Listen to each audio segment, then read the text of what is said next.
Mae'r haul yn mynd i'w wely, mae'n amser I ni gael stori fach cyn cysgu. Dewch nawr I di cyw I glywed stori fach am un o'r criw. Stori am llew yn colli ei pyjamas, neu jungle a bolgi yn mynd am dro i'r syrcas. Plwmp a deryn gyda cyw a'r kangaroo, straeon yn nos I sŵn y gwdi hw. Mae'r haul yn mynd i'w wely, mae'n amser I ni gael stori fach cyn cysgu. Dewch nawr I di cyw I glywed stori fach am un o'r criw. Ie, dewch da ni fyd cyw.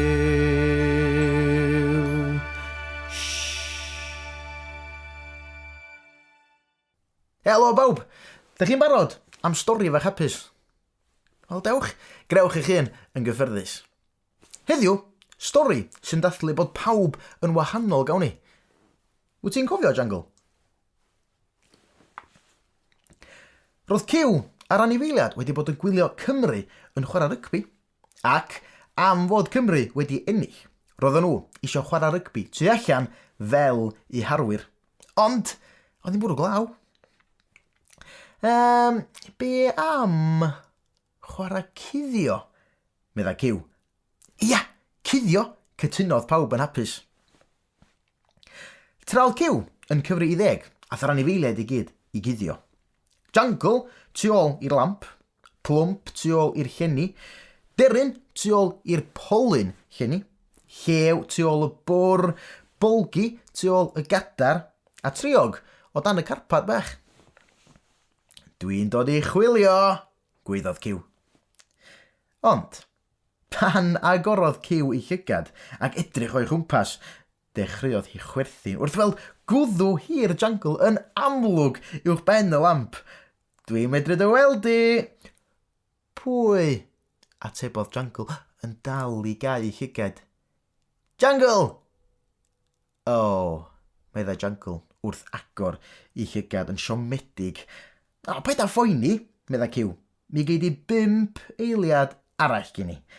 Ath Jungle I guddio eto, tra oedd Cyw yn cyfri'n uchel. 1, 2, 3, 4, 5.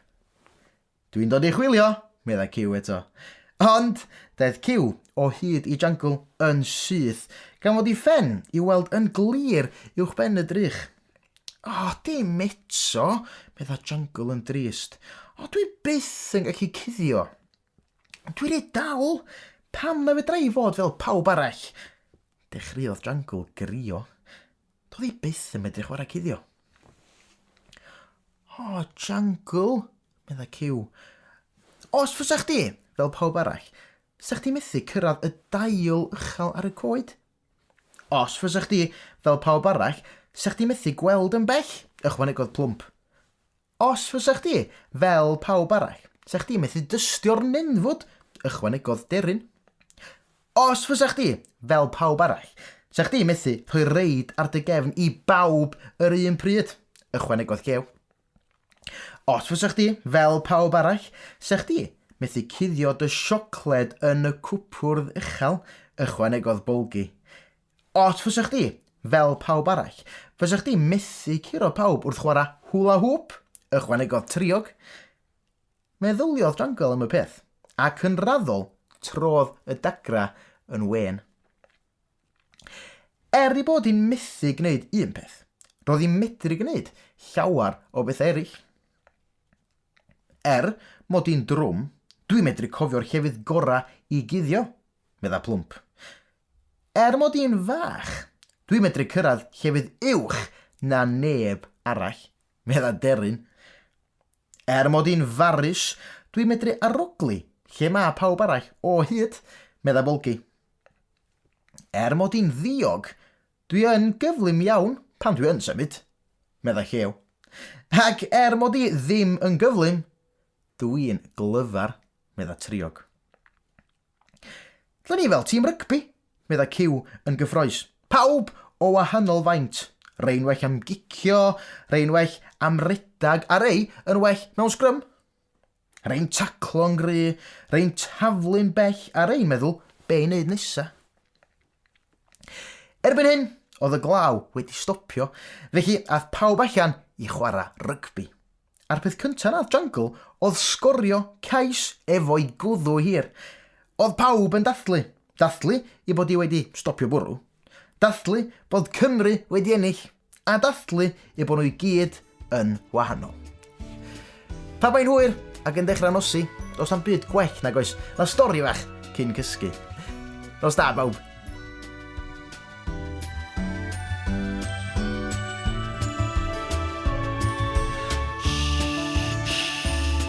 Mae'n amser mynd i gysgu, bydd stori eto rhyw dro wrth iddi nosi.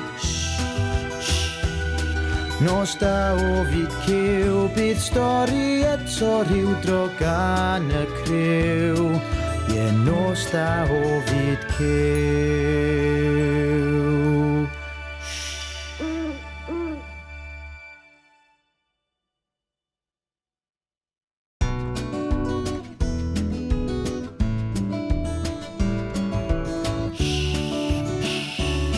Mae'r haul yn mynd i'w wely, mae'n amser i ni gael stori fach cyn cysgu. Dewch nawr i di Cyw i glywed stori fach am un o'r criw. Stori am Llew yn colli ei pyjamas, neu Jungle a Bolgi yn mynd am dro i'r syrcas. Plwmp a deryn gyda Cyw a'r kangaroo, straeon yn nos i sŵn y gwdi hw. Mae'r haul yn mynd i'w wely, mae'n amser i ni gael stori fach cyn cysgu. Dewch nawr i di Cyw i glywed stori fach am un o'r criw. Ie, dewch da ni fyd Cyw.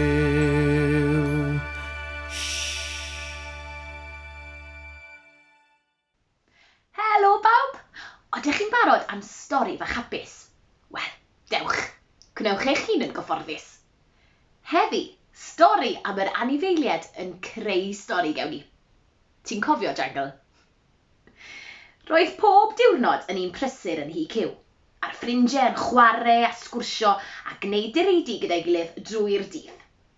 Ond yr holl brysurdeb, roedd Jungle, Bolgi, Deryn, Cyw, Llew, Triog a Plwmp i gyd yn cytuno mae amser stori oedd un o adegau mwyaf arbennig y diwrnod, ac roedden nhw i gyd yn edrych ymlaen at ddewis llyfr i'w rannu. Ond, ei bod nhw'n cytuno fod amser stori yn amser mor arbennig, roedd yna un peth doedden nhw ddim yn gallu cytuno arno fe o gwbl. Ie, pa stori yw chael? Roedd yna gymaint o wahanol lyfrau yn hi Cyw, nes fod pawb am y gorau i unau dewis ei hen ffefryn, neu stori newydd sbondanllu o'r llyfrgell neu'r siop lyfrau. Doedd y diwrnod yma ddim gwahanol, ac roedd y ffrindiau bach yn dadlau ar draws ei gilydd am ba stori i'w dewis. Doedd neb yn gallu cytuno. Jungle oedd fel arfer yn darllen, gan bod ei gwddf hir yn ei galluogi i fod yn uwch na phawb arall, a gweld y llyfr dros eu pennau nhw i gyd. Roedd Cyw eisiau stori am oer ryfeddol gyda ganifail hyd a lledrith y tu mewn iddo. Roedd Deryn eisiau stori am fod mor ysgafn a fflien, ac am hedfan uwch ben y cymylau a gweld y byd i gyd. Roedd Bolgi eisiau stori am ei hoff beth. Ie, bwyd, ac am dyn bisgedi ryfeddol oedd byth yn wag. Roedd Plwmp eisiau clywed hanes bath mwyaf y byd, ble roedd eliffantod yn gallu mynd yna gyda'i gilydd i dasgu dŵr dros bob man a gwneud llanast. Roedd triog yn hoffi straeon am arwyr caredig oedd yn helpu unrhyw un oedd ei hangen nhw, ddydd a nos. A beth am llew?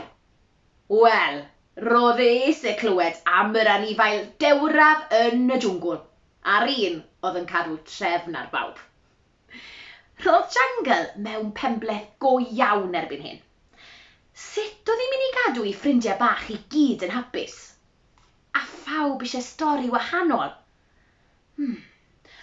Ond pa stori fyddai jungle yn ei dewis, tybed? Roedd pawb ond jungle wedi cael dweud pa fath o stori yr hoffen nhw i chlywed. Dwi'n gwybod, meddai jungle a'i llygaid yn disgleirio mewn cyffro. Y stori dwi eisiau chlywed yn fwy na'r un arall ydy stori bob un ohonoch chi. Ie, eich stori chi, ffrindiau. A dyna ddigwyddodd. Ath y ffrindiau i gyd i gwtio'n glid ar y soffa a chymryd i tro i ddweud ei stori wrth jungle. Soniodd Cyw a triog am ei hanes yn mynd am dro i'r goedwig a gweld adar o bob math. Roedd Plwmp a Deryn wedi bod yn chwarae pêl yn yr ardd ac wedi ei chicio i gair fferm ar ddamwain. Ac roedd Bolgi a Llew wedi bod yn brysur yn coginio cacennau i bawb i gael ei de. A bwytodd Bolgi ormod o'r gymysgedd. Wel, am straeon da, meddai jungle. Dyma beth yw yr amser stori gorau erioed. Pan mae hi'n hwyr ac yn dechrau nosi, does dim byd gwell na chael stori bach cyn gysgu. Nos da bawb.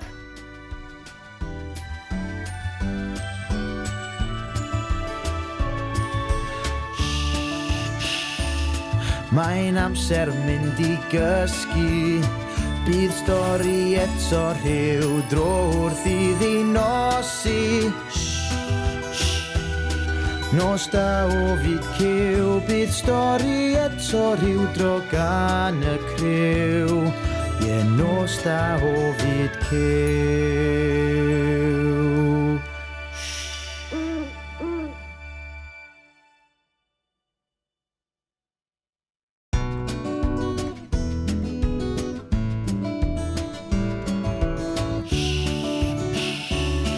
Mae'r haul yn mynd i'w wely, mae'n amser i ni gael stori fach cyn cysgu.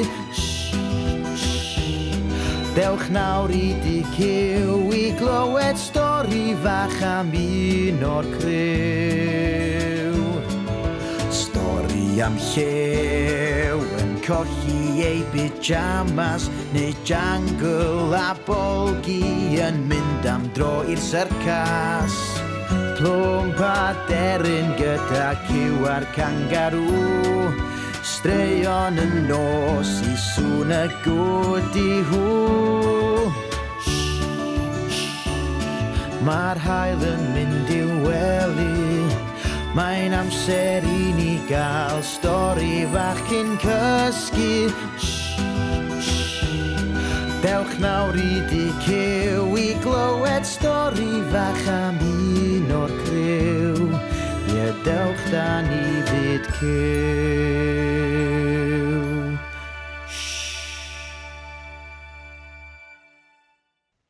Helo bawb, odych chi'n barod am stori fach hapus?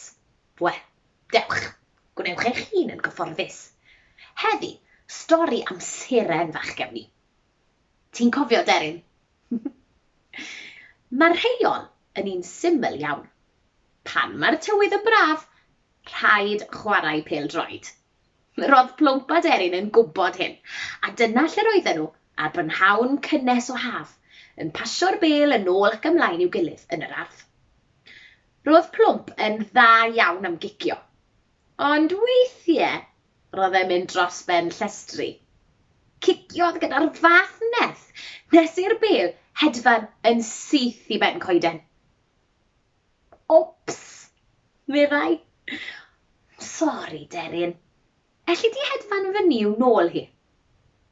Gwenodd deryn. Roedd hi wedi arfer gyda'r drefn erbyn hyn. Wrth chwilota yng nghanol y dail, clywodd y lais bach swil. Esgusodwch fi? Meddai'r llais. Dwi'n meddwl mod i ar goll. Roedd Seren Fach yn eistedd ar top y goeden. Fel coeden nadolig, meddyliodd deryn. Oni bai bod hi'n ganol haf.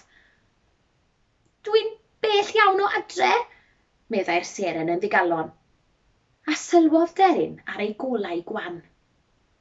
Trian a ti, meddai deryn, gan holi beth oedd wedi digwydd. Roeddwn i ar fy ffordd adre, meddai'r Seren, o barti penblwydd llygoden y gofod, ac yn sydyn, dyma fi'n syrthio dros gynffon yr arth fawr a disgyn yr holl ffordd lawr i'r goeden yma. O, diar, meddai deryn. Yn ofalus, cydiodd deryn yn y Seren Fach gyda'i ffug, a hedfan nôl lawr i'r ardd at plwmp. Mae'r bel yn edrych yn rhyfedd, meddai hwnnw'n syn. Nid pel ydw i, meddai'r Seren. Seren, a dwi angen mynd adre. Rhaid i mi ddychwelyd i'r gofod mwyn cysgu, heb gwsg. Sut fedrai o leio'r nos heno? Sut fydd y cychod ar y môr yn gallu ffeindio'i ffordd adre? Meddyliodd plwmp am eiliad. Cyn dweud yn garedig, wel, allai i dy gicio di nôl i'r gofod? Dwi dda iawn am gicio pel. Na, dim diolch, meddai'r Seren yn bytrysgar. Fedra i ddim hedfan mor bell ar gofod, meddai deryn. Ond, beth am i ni dysboncio di nôl adre ar y trampolin? Dwi'n meddwl, eber Seren bach, y byddai angen trampolin go arbennig i gyrraedd y gofod. Roedd y ffrindiau mewn trybini. Dechreuodd y Seren grio dagrau mawr disglair. O, diar, meddai, mi fydd y lleiad mor flin. Yn sydyn, ymddangosodd ciw yn yr ardd. Stopiodd mewn syndod wrth i'r ffrindiau esbonio iddi am strach y Seren. Gwenodd ciw. Ti'n lwcus. Dwi newydd lenwi tanc y roced. Fe ai a ti nôl i'r gofod? Gewn ni ddod hefyd, ciw?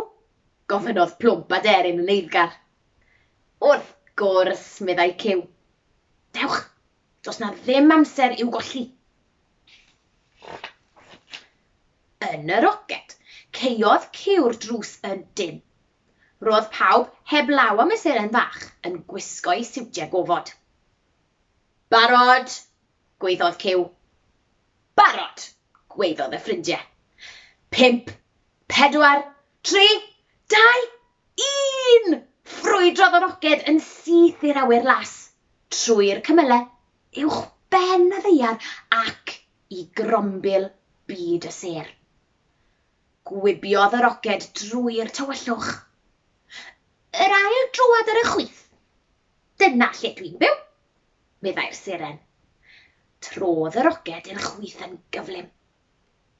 Allai weld fy nghartre o fan hyn, meddai'r Seren Fach wedi cyffroi. Agorodd ciw y drws a mas ar Seren Fach gan ddweud, diolch a hwyl fawr. Hwyl fawr, meddai'r anifeiliaid, cyn troi nôl am adre. Yn noson honno, wrth baratoi am y gwely, syllodd y ffrindiau drwy'r ffenest ar yr awyr dywyll. Yn sydyn, daeth fflach lachar o ganol y nen. Y Seren Fach oedd yno. Nos da, ffrindiau annwyl, meddai, a diolch am yr help. Pan mae hi'n hwyr ac yn dechrau nosi, does dim byd gwell na chael stori bach cyn cysgu. Nos da bawb.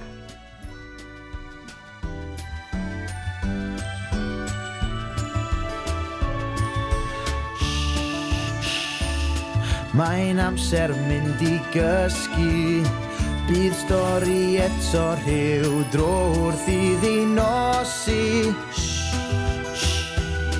Nos da o fyd cyw, bydd stori eto rhyw dro gan y criw. Ie, nos da o fyd cyw.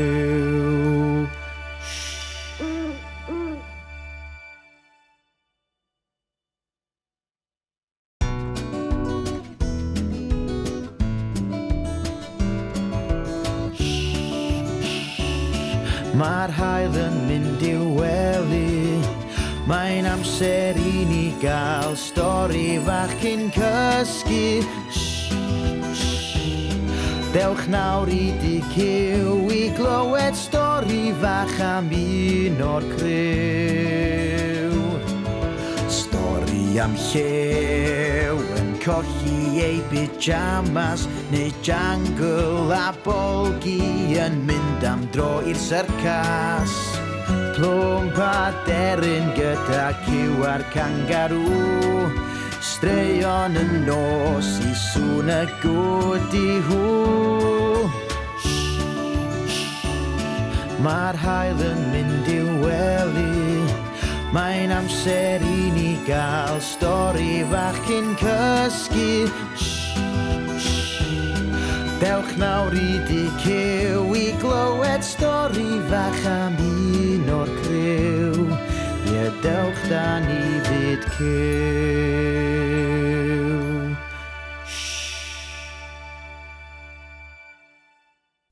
Helo bawb! Ydych chi'n barod am stori fach hapus? Wel, dewch, gnewch eich hun yn gyffyrddus. Heddiw, gawn ni stori am Eisteddfod byd cyw. Roedd na gyffro mawr y byd cyw, achos bod hi'n amser paratoi ar gyfer yr Eisteddfod. Roedd pawb wrthi'n brysur yn ymarfer. Pawb heblaw, triog. Roedd triog yn teimlo'n drist. Does neb isio dod allan I chwarae fo fi, achos mae pawb yn ymarfer at yr Eisteddfod, meddyliodd. Pawb heblaw fi. Ar y bwr, wrth ochr I gwely, roedd I chamra newydd. Roedd triog wrth I bodd yn tynnu lluniau efo'i chamra. Roedd yn gwneud iddi deimlo'n hapus wrth edrych yn ôl ar ei lluniau o'i ffrindiau I gyd. Yn sydyn, canodd cloch y drws ffrynt. Deryn oedd yna. Roedd hi ac adar eraill y grŵp dawnsio disgo wedi cael gwisgoedd newydd sbon yn barod at yr Eisteddfod. Ac roedden nhw eisiau triog ddod o'i gamra I dynnu eu lluniau nhw yn I gwisgoedd arian disglair. Roedd triog yn hapus I helpu, ac I ffwrdd nhw draw i'r neuadd lle roedden nhw'n ymarfer. Roedd y gwisgoedd yn hardd. Ac roedd triog wrth I bodd yn tynnu eu lluniau nhw'n dawnsio. Waw, dyna dalent, meddyliodd, ac aeth adra efo'i chamra. Roedd triog braidd yn drist ar ôl gweld I ffrindiau'n cael hwyl yn dawnsio. Dyna drienni, mod I ddim yn medru dawnsio fel na, meddyliodd. Yna, clywodd sŵn canu hyfryd yn dod o'r coed. Doedd triog erioed wedi clywed dim byd tebyg. Jungle a plwmp oedd yna yn ymarfer canu. Roedd y ddau ffrind yn canu'n braf, ac fe nath triog dynnu llun gwych ohonyn nhw efo'i chamra. Meddyliodd, trienni na fyswn I medru canu fel na. Does gen I ddim un talent yn y byd. Gnaeth hyn iddi deimlo'n drist eto. Ath triog yn ôl adra, ac fel oedd hi'n mynd heibio stafell wely cyw, plywodd sŵn uchel drymia. Roedd cyw yn ymarfer chwarae'r drymia mwyn cystadlu yn yr Eisteddfod. Roedd adenydd a choesa cyw yn symud ar wyb o un drwm i'r llall efo'r ffyn drymio, ac roedd y sŵn yn anhygoel. Estynodd triog I chamra a tynnu llun cyw. Waw, dyna dalent, meddyliodd. Mae hi fel seren bop go iawn. Ath triog I chwilio am bolgi. Roedd bolgi wastad yn gwneud iddi deimlo well. Ista wrth y bwr yn gwneud gwaith celf oedd bolgi. Waw, Dyna dda, meddyliodd triog. Diolch, medda Bolgi. Dyma'r gwaith dwi'n neud ar gyfer yr Eisteddfod. Roedd triog ddim yn dallt. Roedd hi'n meddwl mae canu a dawnsio oedd pobl yn gwneud yn yr Eisteddfod. O dyna pam ddys i siarad efo chdi Bolgi. Dwi'n teimlo'n drist heddiw achos, wel, mae dawns disgo deryn ar adar yn anhygoel. Mae Cyw yn wych ar y drymia a Plwmp a Jungle yn canu fel angylion. Mae gan bawb dalent. Pawb heblaw fi. Dwi hyd yn oed wedi tynnu lluniau pawb yn cael hwyl yn ymarfer. Edrychodd Bolgi ar lyniau gwych triog. Triog anwyl. Mae'r lluniau yma'n wych, medda Bolgi. Mae yna bob math o gystadlaethau yn yr Eisteddfod gan gynnwys cystadleuaeth ffotograffiaeth, sef tynnu lluniau efo camera. Ddylia chdi anfon rhain i'r Eisteddfod. Meddyliodd triog am y peth, ac yn wir i chi, mi nath I anfon I gwaith I mewn i'r Eisteddfod. Ar ddiwrnod yr Eisteddfod, cafodd y ffrindiau hwyl arni, a chafodd triog y drydydd wobr efo'i lluniau. Roedd yn hapus iawn efo hynna. Dywedodd y beirniad. Y gwir ydy, mae gan bawb dalent gwahanol, a dyna ydy Eisteddfod, cyfla I ddathlu talenta bob un ohonon ni. Roedd triog yn gytuno. Gwenodd triog a throi I edrych ar ei ffrindiau, ac roedd nhw hefyd yn gwenu. Pan mae'n hwyr ac yn dechrau nosi, dos dim byd gwell na chael stori fach cyn cysgu. Nos da, bawb.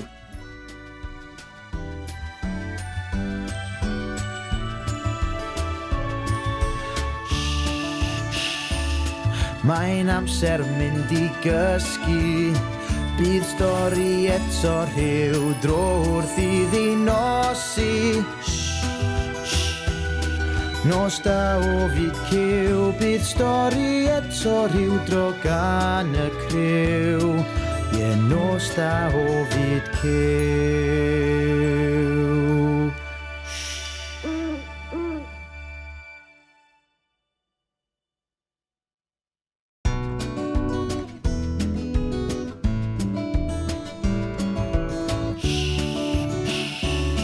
Mae'r haul yn mynd i'w wely, mae'n amser I ni gael stori fach cyn cysgu. Dewch nawr I di Cyw I glywed stori fach am un o'r criw. Stori am Lliw yn colli ei pyjamas, neu Jungle a Bolgi yn mynd am dro i'r syrcas.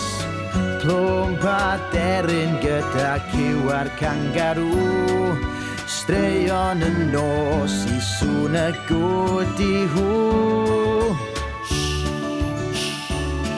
Mae'r haul yn mynd i'w wely, mae'n amser I ni gael stori fach cyn cysgu.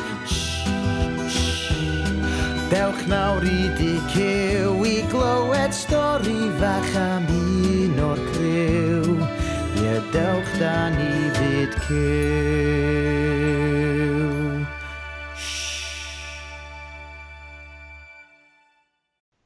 Helo bawb! Oeddech chi'n barod am stori bach hapus? Wel, dewch, gwnewch eich hun yn gyfforddus. Heddi, stori am Eira Cynnes gewn ni. Ti'n cofio, Jungle? Roedd hi wedi bwrw Eira'n drwm y myd Cyw, ac roedd pawb yn edrych ymlaen at gael fe mas I chwarae efo. Pawb ond Jungle. Roedd Jungle druan yn sâl gyda dos trwm o anwyd, ac byddai hi wrth ei bodd yn cael me mas I chwarae gyda'i ffrindiau. Roedd yn rhaid iddi hi I swatio yn ei gwely nes ei bod hi'n teimlo'n well. Efallai bydd yr Eira dal yn afori, meddai Llew. Efallai wir, atebodd Jungle yn trist. Ond doedd hi ddim yn obeithiol iawn. Brysio wella Jungle fach a chofia orffwys, meddai Plwmp, ac I ffwrdd â'r criw mas I chwarae yn yr Eira. hun yn y gwely, gnaeth Jungle ei gorau glas i orffwys. Ond roedd hi mor anodd, gan ei bod hi'n clywed ei ffrindiau yn chwarae a chwerthin yn yr eira. Edrychodd drwy'r ffenest a gweld y criw yn eu hetiau a'i sgarffiau cynnes yn adeiladu dynion eira. Ochneidodd Jungle. Dwi wrth fy modd yn adeiladu dynion eira. Pam oedd rhaid i mi ddalanwyd heddi o bob diwrnod? Y tu allan, edrychodd Cyw i fyny tuag at ffenest y stafell wely, a gweld Jungle yn edrych yn drist. Jungle druan, meddai Cyw. Sgwn i os oes yna ffordd iddi fwynhau'r eira, heb fentro allan i'r oerfel. Tra roedd Jungle yn ei gwely yn swatio, pwy gerddodd i mewn i'r ystafell, ond Cyw, yn cario hambwrdd gyda thwmpath bach o eira arno. Be sy gen ti fyna, Cyw? Gofynodd Jungle. Dwi wedi dod ag eira i ti i gael adeiladu dyn eira bach, meddai Cyw. Wel, dyna glen, meddai Jungle. Diolch, Cyw. Ond wrth i Jungle adeiladu dyn eira bach, dechreuodd yr eira doddi. A chyn hir, doedd dim ar yr hambwrdd, ond pwll o ddŵr oer. Dyna biti, meddai Cyw. Hen dro na allai ddod ag Eira Cynnes i ti. Paid â phoeni, meddai Jungle yn siomedig. Roedd o'n syniad hyfryd, Cyw. Penderfynodd Cyw fynd lawr i'r gegin i wneud cinio meithlon cynnes i Jungle. Ond wrth iddi gerdded drwy'r drws, dyma Cyw yn cael syniad. Roedd hi yn gwybod yn union beth fyddai'n gwneud i Jungle deimlo'n well. Beth, sgwn i? Disgynodd Jungle i gysgu, ac fe freuddwydiodd ei bod hi wedi deffro'r bore wedyn, a bod yr eira i gyd wedi toddi, a bod dim gobaith adeiladu dyn eira. Roedd hi'n freuddwyd drist dros ben. Yn sydyn, deffrodd Jungle o'i breuddwyd. Roedd sŵn stwnsh, stwnsh, stwnsh mawr yn dod o'r gegin. Beth yn y byd yw'r sŵn na? Meddyliodd Jungle. Cododd Jungle o'i gwely a cherdded i lawr i'r gegin, i weld beth oedd yn creu'r sŵn stwnsio. Cerddodd i mewn i'r gegin a gweld golygfa ryfeddol. Yno'n gweithio'n galed, oedd ei holl ffrindiau yn coginio ac yn stwnsio mynydd o datws. Be sy'n ymlaen fan hyn? Holodd Jungle. Rydyn ni yn creu Eira Cynnes, meddai Bolgi. Gallwn ni wneud dynion eira mas o'r tatws stwnsh, meddai Plwmp. Neith o ddim toddi, ac mi gawn ni gyd fwyta'r tatws cynnes i ginio wedyn. Gwenodd Jungle o glist i glist. Eira Cynnes, meddai. Wel, am syniad gwych. Syniad Cyw, meddai Llew. Diolch Cyw, meddai Jungle. A diolch i bawb am stwnsio. Rydych chi gyd yn ffrindiau mor hyfryd. Mi gafodd y criw hwyl a sbri yn adeiladu i dynion Eira Cynnes. Yna, fe wnaeth pawb fwyta'r tatws stwnsh blasus. Ac roedd Jungle yn teimlo cymaint gwell gyda llond bol o Eira Cynnes. Pan mae hi'n hwyr ac yn dechrau nosi, does dim byd gwell na chael stori bach cyn gysgu. Nos da bawb!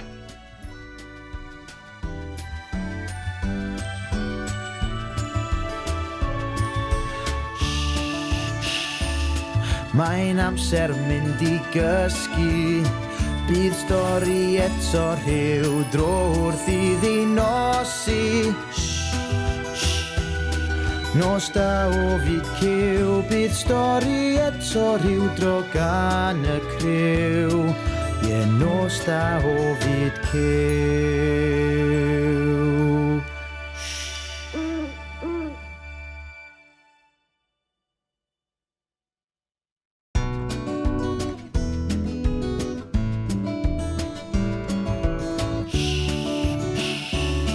Mae'r haul yn mynd i'w wely, mae'n amser i ni gael stori fach cyn cysgu.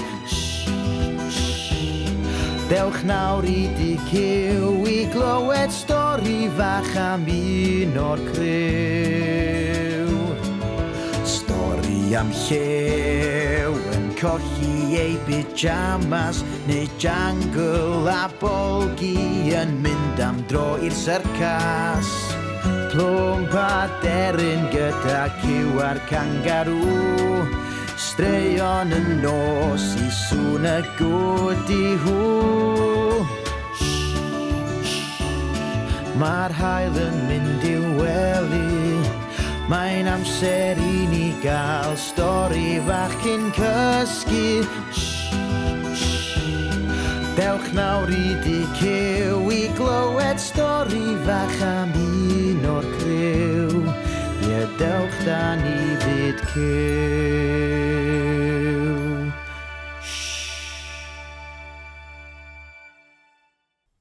Helo bawb! Da chi'n barod am stori fach hapus? Wel, dewch! Gnewch eich hun yn gyffyrddus. Roedd hi'n fora glawog ym myd cyw. I ddweud y gwir, oedd hi wedi bod yn bwrw glaw drwy'r dydd a thrwy'r nos ers diwrnodau bellach, ac roedd yr anifeiliad wedi cael llond bol o chwarae yn y tŷ. Yn sydyn, dywedodd Jungle, be am i ni gyd wisgo'n cotia a'n sgidiau glaw a mynd allan am dro? Roedd cyw, deryn a llew yn ddigon hapus i aros yn y lolfa yn sych ac yn glyd yn chwarae gêm fwrdd. Ond, roedd Plwmp a Bolgi yn ysu i gael mynd allan i'r awyr agorad efo Jungle. Felly, i ffwr ar tri anturus i wisgo'i cotia gynnas a'i sgidiau glaw. Rhi melyn oedd gan Jungle, par coch llachar oedd gan Plwmp, a gwisgai Bolgi sgidiau glaw gwyrdd gola. Dyna ni, roedd nhw'n barod i fynd. Gan I bod hi wedi bod yn bwrw glaw mor drwm, roedd y llawr o dan draed tu allan yn fwdlyd dros ben. Diolch byth fod y criw yn gwisgo sgidiau glaw. Ac roedd hi'n braf cael bod tu allan yn yr awyr iach ar ôl bod yn y tŷ ystyddiau. Anadlodd y tri ffrind yn ddwfn. Gan deimlo yn hapus o gael bod allan am dro efo'i gilydd. I ddweud y gwir, roedden nhw mor brysur yn siarad ac yn sgwrsio fel na welon nhw y pwll mwdlyd enfawr o'i blaena. Yr eiliad nesa, roedd Plwmp druan wedi camu i mewn i'r mwd gludiog. Roedd y mwd mor ludiog fel bod Plwmp yn hollol sownd ynddo fo. Lwcus bod ganddo ddau ffrind i'w helpu allan, ynde? Na i dy helpu di Plwmp, medda Bolgi, ac estynodd I bawan i'r eliffant bach, oedd erbyn hyn yn fwd o'i goryn i'w sawdl.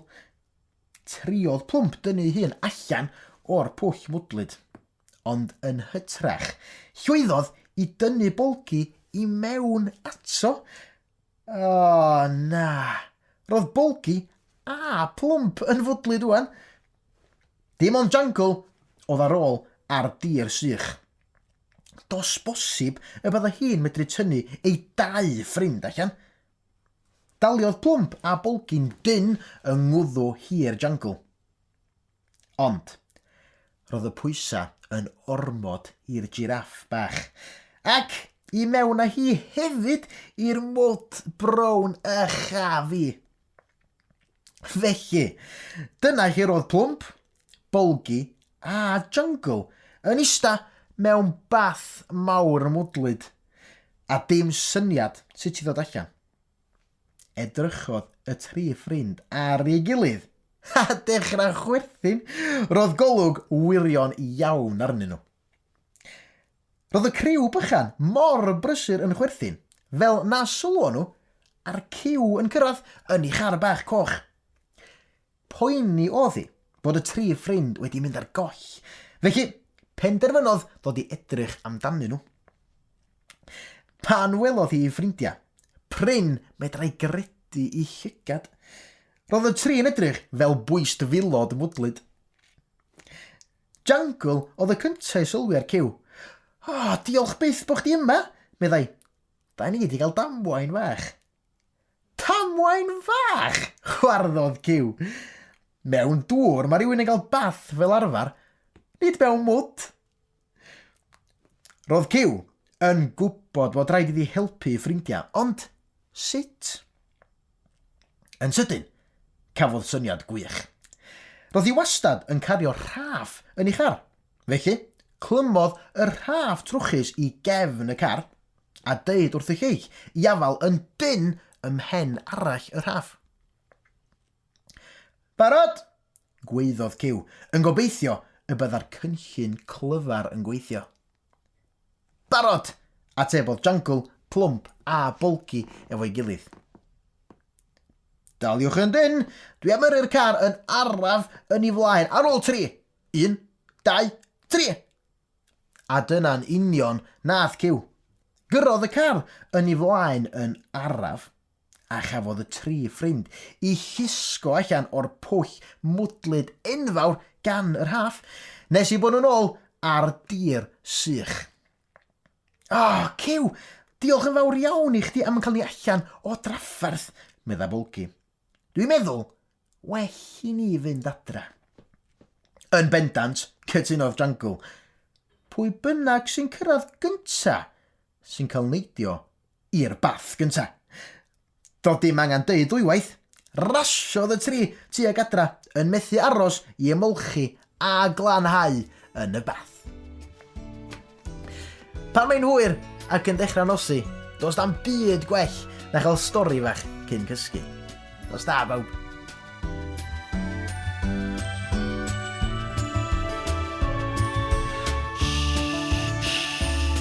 Mae'n amser mynd i gysgu, bydd stori eto rhyw dro wrth iddi nosi. Nos da o fyd cyw, bydd stori eto rhyw dro gan y criw. Nos da o fyd cyw.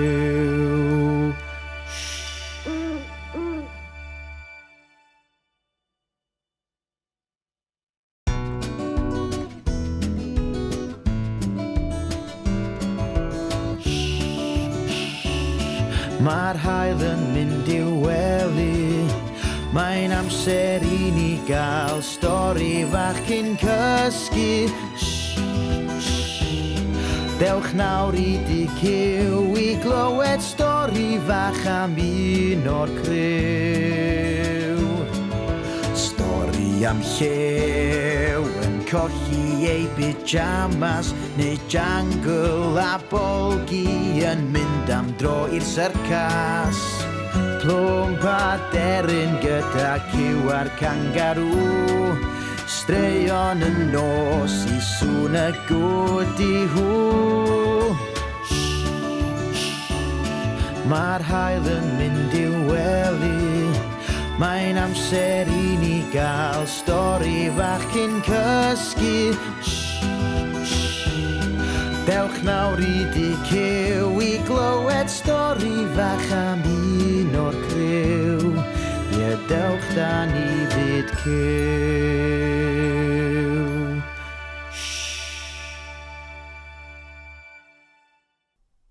Helo bawb! Dych chi'n barod am stori fach hapus? Wel, dewch, gnewch eich hun yn gyffyrddus. Hen dywydd, rhyfedd oedd i bod yn myd cyw y bora hwnnw. 1 funud oedd yr haul yn tywynnu, a'r eiliad nesa oedd hi'n tresio bwrw glaw. Fel na fuodd hi am oria, haul a glaw bob yn ail. Ond, wyddwch chi, be sy'n ymddangos pan fo'r tywydd yn newid o fod yn braf i fod yn lawog fel yna? Un o'r ryfeddoda mwyaf prydferth byd natur? Ia, enfys. Dyna lle roedd y criw yn sychu ar yr enfys hardd drwy'r ffenast ac yn enwi I hiwia. Coch, oren, melyn, gwyrdd, glas, indigo a fiolet, medda Bolgi. Ia, 7 o liwia hyfryd ychwanegodd Cyw. Oeddech chi'n gwybod bod gair arall am enfys i'w gael hefyd? Pont y glaw. Yn sydyn, cofiodd Llew am stori tylwydd teg oedd o wedi ddarllen yn ddiweddar. Trysor, gwaeddodd, a gwen fawr ar I wynab blewog. Edrychodd pawb ar ei gilydd mewn pembleth am be oedd Llew yn sôn wan. Maen nhw'n deud bod trysor ar wylod enfys eglurodd Llew. O, dim ond stori di hynna, medda triog gan chwerthin. Does dim trysor ar wylod enfys go iawn, siwr? Wel, dim ond un ffordd sydd o wybod, medda Llew. Awn ni chwilio amdano. O, dewch, gawn ni antur. Ac ni bacio picnic, gema, gawn ni hwyl. Cytunodd pawb fod chwilio am y trysor ar wylod yr enfys yn swnio fel llawar o sport. A beth peta nhw yn dod o hyd I gist enfawr yn llawn aur, arian, gema a thlysa drud. Bydda hynny yn anhygoel. Na, doedd dim angen dwyn llawar o berswad ar y criw I godi pac ac I gychwyn ar antur fawr. I ffwr â nhw. Dyna hi. Mae pen yr enfys tu ôl i'r bryn na yr ochr arall i'r berllan, gwaeddodd Jungle. Roedd tipyn o ffordd gan y criw I gerdded. Felly, dyma nhw'n treulio'r amser yn canu, sgwrsio a chwarae gema fel dwi'n gweld efo'n llygad bach I. Ymhen hir a hwyr, cyrraeddon nhw ochr arall y bryn. Ond, doedd dim sôn am wylod yr enfys, heb sôn am unrhyw fath o drysor. Be am gael hoi? Cynnigodd Deryn. Syniad da, medda'r lleill fel un. Dyma gyfla gwych I osod y flancad bicnic ar y llawr, bita amball frechdan a ffrwyth, cael llymaid o ddŵr a chwarae gêm neu ddwy. Lwcus bod Plwmp wedi pacio bat a ffeil, fel y gallai'r criw cyfan chwarae rownd deri a chael llwyth o hwyl. Ar ôl chydig, penderfynodd pawb I bod yn hen bryd cario ymlaen I chwilio am y trysor. Jungle oedd yn nesau ddyfalu ble I fynd rwan. Drychwch, meddai. Mae'r enfys yn bendant yn dod I ben yng nghanol cae llysia 2 ffarmwr I ffwr â ni. A felly y bu I ffwr â nhw. Ambell un yn sgipio, rhai yn neidio, eraill yn carlamu mewn gyffro, a phawb yn clebran, chwerthin a mwynhau. A do, cyrraeddon nhw'r cae llysia, ond na, nid dyna lle roedd yr enfys yn dod I ben, a nagoedd doedd dim trysor ar gyfyl y lle. Doedd dim amdani, ond gosod y flancad ar y llawr unwaith yn rhagor, llwcio polan o fefus ffres a chwarae gema eto. Lwcus bod Plwmp wedi pacio 7 rhaff sgipio, wel am hwyl. Cyw oedd yn nesa I gynnig lleoliad y trysor. Roedd hi'n hollol siŵr mai i'r parc chwarae y dylan nhw fynd I chwilio nesa. Roedd y criw yn dechrau blino ebyn hyn, ond ymlaen â nhw ar eu hantur. Roedd eu cama fymryn yn arafach ebyn hyn, ond yr un oedd yr hwyl a'r un oedd y mwynhad. Roedd pawb yn falch iawn o gyrraedd y parc chwarae, ond ychydig yn siomedig nad oedd trysor yno. Ond, dim ots, roedd na siglen, llithren a chwyrlu gwgan I chwarae arnyn nhw. Roedd chwerthin y criw i'w glwad ym mhob cornal o fyd Cyw. Ar ôl I bawb ddechrau blino, eisteddon nhw ar y flancad bicnic I gael diod o ddŵr ac ymlacio. Roedd hi'n ddiwedd y prynawn ebyn hyn, ac mi fyddai'n dechrau nosi ac yn oeri cyn hir. A fyddan nhw byth yn llwyddo I ddod o hyd I wylod yr enfys a'r Trysor cudd. Da chi'n gwybod be? Gofynodd Cyw wrth edrych o'i chwmpas ar ei ffrindiau gorau. Dos di moch gyn I am Trysor. Dwi'n meddwl bod gan bob un ohono ni rhywbeth sydd llawer mwy gwerthfawr nag unrhyw Trysor. Ac mae heddiw wedi profi hynny. Am be ti'n sôn? Gofynodd triog mewn pimpleth. Dos gynnon ni ddim arian, air, tlysa, nag yma dryd. Nid am y math yna o Trysor dwi'n sôn, atebodd Cyw. Dwi'n sôn am y Trysor gora un. Ffrindiau? Ella nad yda ni wedi dod o hyd I gist air heddiw, ond da ni gyd wedi cael amser gwych yng nghwmni yn gilydd, ac mae hynny yn fwy gwerthfawr nag unrhyw beth yn y byd. Nid yn aml mae anifeiliaid byd Cyw yn dawel, ond am unwaith roedden nhw I gyd yn ddistaw, yn gwenu, ac yn meddwl pa mor lwcus oedden nhw I gael ffrindiau mor dda. Pan mae'n hwyr ac yn dechrau nosi, dos na'm byd gwell na chael stori fach cyn cysgu. Nos da bawb.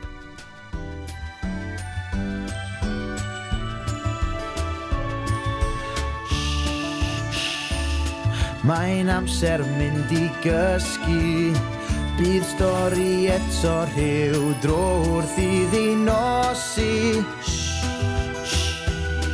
Nos da o fyd Cyw, bydd stori eto rhyw dro gan y criw.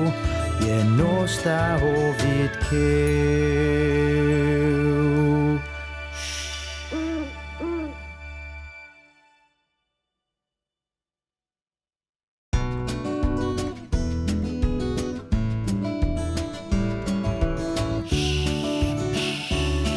Mae'r haul yn mynd i'w wely, mae'n amser I ni gael stori fach cyn cysgu. Dewch nawr I di Cyw I glywed stori fach am un o'r criw. Stori am llew yn colli ei pyjamas, neu jungle a bolgi yn mynd am dro i'r syrcas. Plwmp a deryn gyda Cyw a'r kangaroo, straeon yn nos I sŵn y gwdi hw. Mae'r haul yn mynd i'w wely, mae'n amser I ni gael stori fach cyn cysgu. Dewch nawr I di Cyw I glywed stori fach am un o'r criw. Ie, dewch da ni fyd Cyw.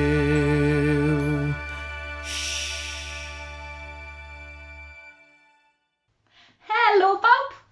Odych chi'n barod am stori fach hapus? Wel, dewch, gwnewch eich hun yn gyfforddus. Roedd Plwmp wedi mynd I aros at ei ffrindiau mewn noson, a doedd neb yn hi Cyw yn gwybod beth I wneud. Roedd hi'n rhyfedd yn y tŷ heb Plwmp. Yn sydyn, cofiodd Deryn, ni heb fod I siop trin gwallt Sami Siswrn ers sbel. Roedd Deryn yn iawn. Doedd yr un o'r anifeiliaid wedi cael torri I plu, blew neu mwng ers amser hir. Felly, dyma nhw'n penderfynu mynd fesul un at Sami Siswrn. Llew oedd y gyntaf I fynd. Roedd Llew yn meddwl y byd o'i fwng, ac mi roedd wrth ei fodd gyda arogl I fwng ar ôl bod yn salon Sami Siswrn. Roedd yr anifeiliaid yn aros yn eiddgar I Llew I ddod adre. Ond pan gerddodd I mewn, cafodd pawb sioc. A dweud y gwir, dechreuodd bolgi chwerthin dros bob man. Be ddigwyddodd I ti? Gofynodd Jungle. Sgen I ddim syniad, meddai Llew, yn girls i gyd. Dydy Sami Siswrn byth yn gwneud dim o'i le. Ond tro yma, fer benderfynodd e gyrlio fy mongi. I gyd. Be nai?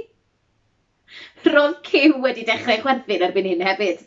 Roedd hi'n anodd peidio a cymaint o olwg ar llew. Tro bolgi oedd hi nesaf ac i ffwrdd â fe i salon Sami. Roedd bolgi yn ôl mewn chwynciad ac mi roedd hi flewe mewn plythau fel cynffon ceffyl. Beth ddigwyddodd? Holodd Deryn. Dwi ddim yn gwybod. Dwi'n meddwl bod rhywbeth mawr o'i le ar Sami Siswrn, meddai bolgi. Roedd llew yn morio chwerthin ar blethau bolgi, a chi'n pendym roedd bolgi yn chwerthin hefyd. Dwi ddim yn siŵr iawn os dwi am fynd i weld Sami Siswrn heddi, meddai Jungle. O, mae'n rhaid i ti fynd, meddai Cyw. Mae'n aros amdano ti. Ddai dati, meddai Deryn. Fewn ni dyn gilydd. Ac i ffwrdd ar ddau ffrind am y salon. Pan ddaeth Jungle a Deryn yn ôl i dŷ Cyw, roedd bolgi, llew, triog a Cyw yn aros amdani nhw. A phan welon nhw fod blew Jungle yn bigau pigog i gyd, a ffli Deryn wedi liwio'n las, dechreuodd y pedwar chwerthin lond i boliau. Mae'n rhaid i mi fynd i weld beth sy'n mlaen, meddai Cyw yn ddifrifol. Bod hyn yn hwyl, mae rhaid bod rhywbeth o'i le yn salon Sami Siswrn. Dere triog, ewn i weld beth sydd o'i le. Pan gneudon nhw'r salon, sylwodd Cyw nad oedd Sami yn gwisgo'i sbectol. Mae hyn yn egluro'r cwbl, meddyliodd Cyw. Does Sami ddim yn gweld yn dda iawn heb ei sbectol? Roedd rhaid iddo ei chael i wneud ei waith yn iawn. Wrth gwrs, triog helpa fi edrych am sbectol Sami. A dyna lle bu'r ddwy yn chwilio am y sbectol. O, dyma hi! Gwaeddodd triog wedi cyffroi. Roedd y sbectol wedi disgyn o dan y gadair ac roedd Sami mor ddiolchgar i triog am ddod o hyd iddi. Mewn hir a hwyr, daeth Cyw a triog yn ôl. Be ddigwyddodd?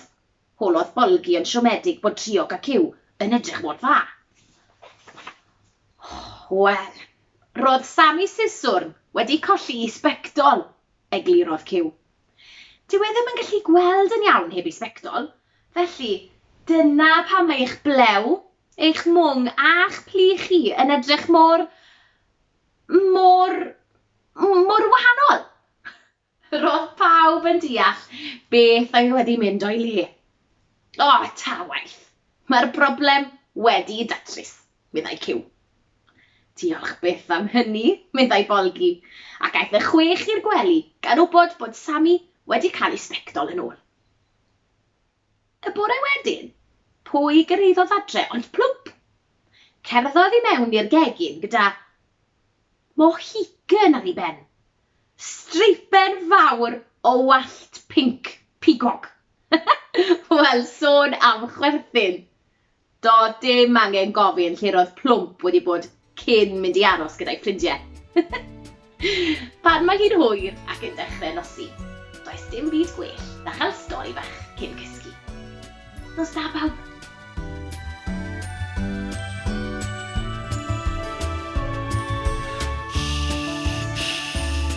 Mae'n amser mynd i gysgu, bydd stori eto rhyw dro wrth iddi nosi.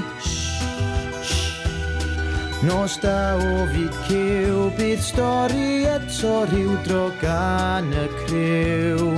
Ie, nos da o fyd Cyw.